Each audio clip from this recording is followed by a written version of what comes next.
I just want to really talk about like our whole NICU experience.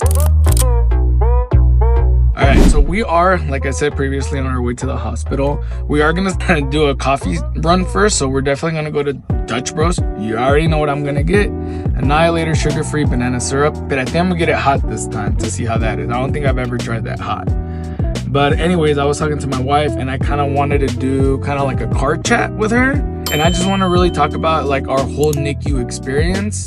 I feel it'll help both of us process the whole like situation we've been in, also help us reflect and all that part. So my wife is here with me, just that I can't spin the camera over to her, so you're gonna hear her voice, and then well, you're gonna see me and hear my voice. Toodles. There she is. She just chimed in. Now they're 55 days. Seeing them how they were struggling at first, like with the DSATs and all that. I don't know. I was just being very emotional because, who's like a parent, you want to have your kids or your babies at home. Yeah. And just being at the NICU, it kind of made me feel very sad because I didn't get to experience that as a mother. Yeah. And just seeing my babies going through it every day with the nurses, like being on top of them, other babies crying in the NICU, I don't know, it just got to me. It's overwhelming. It is. It's very overwhelming. Like, I guess, like, you know, turning that question to me, like, it feels weird to say, but it almost feels like we're part-time parents.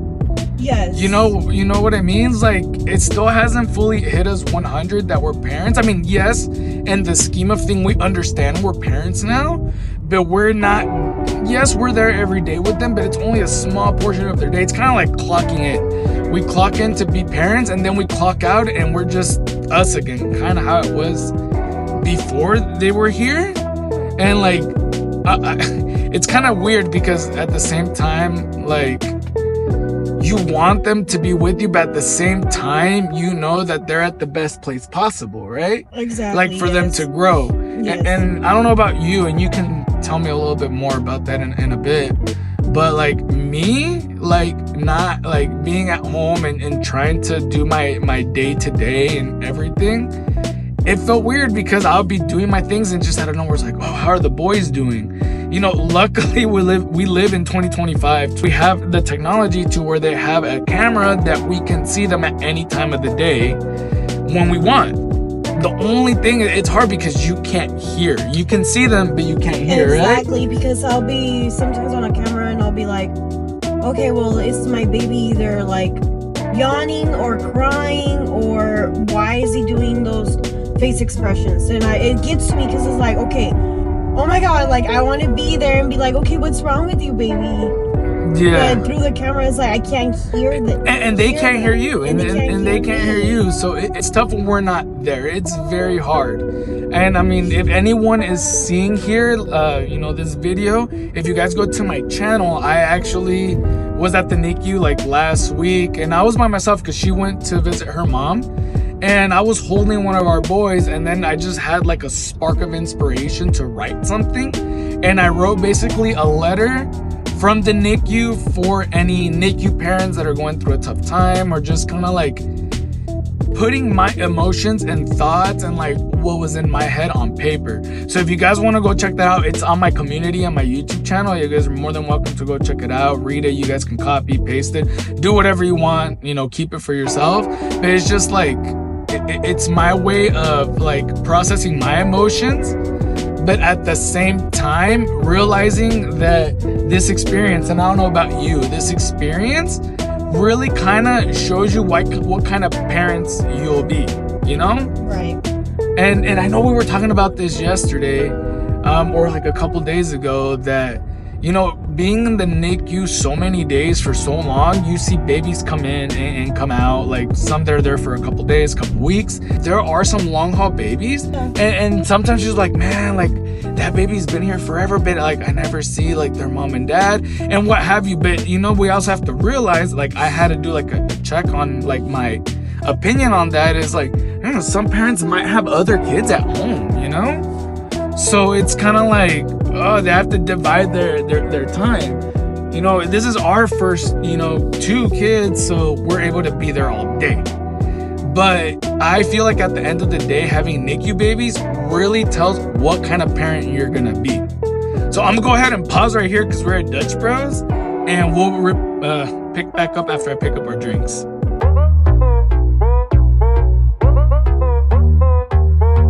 Yes. Thank you so much. Awesome. Have a good day. Thank you.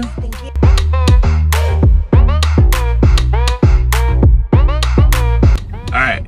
So picking back up the conversation, I don't even know where I left off, and I haven't reviewed the video when I paused it to figure out where I was. So I'm just gonna ramble like I've been rambling and we've been rambling. But I think what I was saying is that having NICU babies really kind of shows what kind of parent you're gonna be. I feel like if you're gonna be an involved parent, I mean, most of the time you're there when you can be. When you have the free time, you're there. And then, like, I've also seen some parents that just, I don't know, don't care. And, you know, at the same time, I don't want to be judgmental because a lot of things could be going on in everybody's life, you know? But I don't know, and it's not because I want to talk crap. It's just I just feel bad for the babies, man. They're like in the NICU fighting for their lives every day, and like I feel like although we can't physically do anything, I don't know about you, baby, but it feels like just our presence there just kind of like gives them the strength to like move on. And like I've seen when she holds them. And then after, like, when she holds them, no matter, like, if they've been, like, desatting all day or whatever, when she holds them, they seem to be like, all right, I'm with mom, and they just chill out and relax, right? Right, that's true. She's down in that coffee. Oh. But, yeah, so I just want... There it is. So, you know, at the beginning, like, I was... because my babies were so tiny, I had that fear of like holding them because I don't know, I just felt like they were very like fragile. I didn't want to hurt them, like, and now I feel like, oh, I can grab my baby and just she'd be like, flipping them over, man. Yes. And I just want to like hug them and everything. Like they're just my babies. I'm like, that fear went away. Of me holding them, of grabbing them and everything. I think that's also like maybe something that I've like, I guess for me the good thing that I've taken away is, and it's not even about me, it's about her. It's seeing her become a mom, and like this may sound messed up, and this is probably the first time you're hearing this, but when she became pregnant and stuff, I was like, is she gonna be able to be a good mom? Like, was she this, that? Am I gonna be a good dad? And I think I can honestly say everything that we've lived through these past couple months, starting in October when she had to go into, you know, preterm and be, you know, admitted into the hospital so they can keep tabs on the boys, make sure they're okay. Like, her just, dude, she spent almost a month without stepping outside. And that to me just showed the amount of commitment that she had for these boys, and it gave me a sneak peek into what kind of mom she was gonna be. Not to mention, after, you know, they're here, there has not been one day, I promise you, not one day that she has not been there for them. Even if it's just for a little bit, she's been there every day, and that's something that, you know, the good thing that I take out of it. Right. You know? No llores. I'm not gonna All right.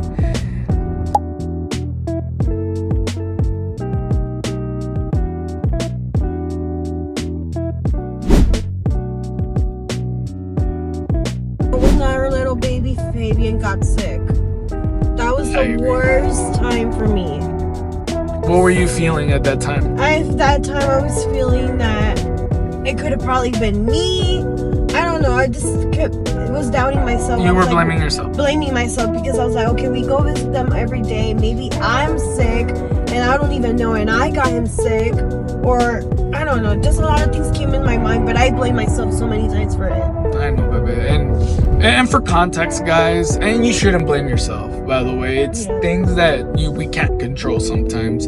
For context, one of our boys, Fabian, he ended up getting an infection that he got through contact, you know?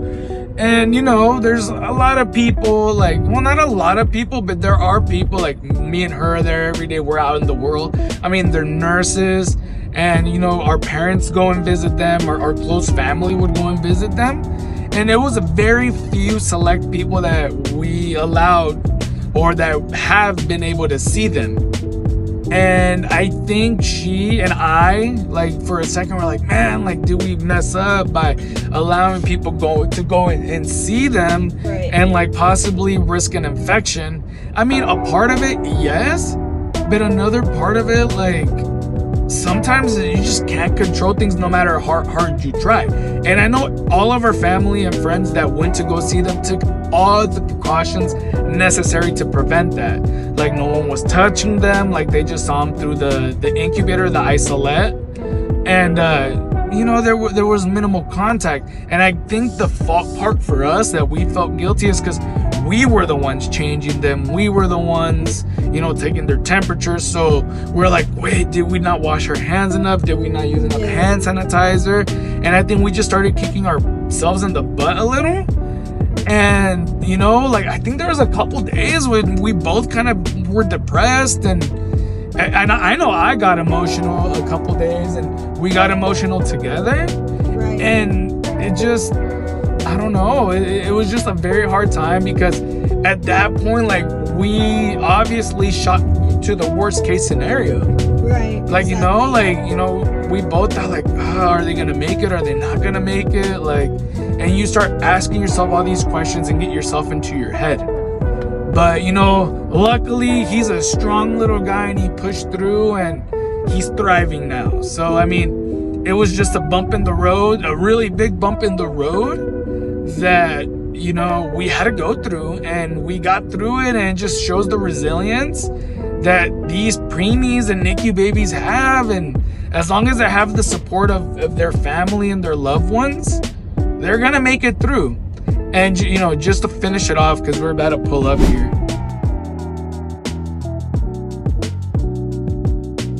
I would say just be positive, because you're gonna see the improvement every day, not just for your babies, but for you as a person, as the parent, as a mother, as a father. Just stay positive, because at the end of the day, I mean, you're gonna find the light once everything is over. No matter the outcome, right? Right, exactly. Yeah, I agree, and I'll elaborate. I agree 100% with what she said, but I want to elaborate a little further. Like, I know we want to, anyone going through this situation, I know you want to see your baby, or babies in our case, go from 0 to 100 real quick, no pun intended. But it's daily battles, and I say don't look at it long term. Take it day by day. You know, take the good days and celebrate them. Take the bad days, and yeah, I'm not saying don't feel sad, don't feel your emotions, but snap out of it. Like, one thing that I did when they would have a bad days, I would take, you know, something good that did happen that day and hold on to that. Like, you know, if it was a day that they were desatting a lot, or, like, you know, their heart rates would drop, and find that, like, those days sucked. They sucked because those were the days that you would go home and you would be the most worried, like, not sleep. You wouldn't even be hungry. Like, on those days, also good things happen. Like, hey, we increased their feeds. Hey, they gained weight. So, and all that are good signs. And just remember, babies in the NICU, it's a roller coaster. Yeah. It's up and down and up, left and right, you know, over and under. It's a roller coaster, and a roller coaster full of emotions. And you're going to feel a lot of them. But one emotion that she said earlier, always hold on to, is hope. Because if you don't have hope, man, it's going to be long. It's going to be long. You're going to be depressed. You're going to be sad. And you don't want to give your babies that energy. So guys, like anyone going through this, anyone or a similar situation, like stay strong. It's not easy, and you're just being tested. You're being tested as parents, as individuals. And you know, I can just say that it gets better regardless of the outcome. You're gonna go on and push through. So guys, like if anything, hold on to hope. But you know, I think that's it for our card chat. We are at the hospital about to get, you know, find parking. So guys, thanks for listening, and if anything that we said in our ramble helped you, awesome. And you know, leave us a comment, like if you know you're going through it or if it helped, and you know, vent your emotions. Find someone that you can vent to. Luckily we have two great friends that went through a similar situation as us, and we were able to talk to, and they really helped us through this tough time. Guys, stay strong.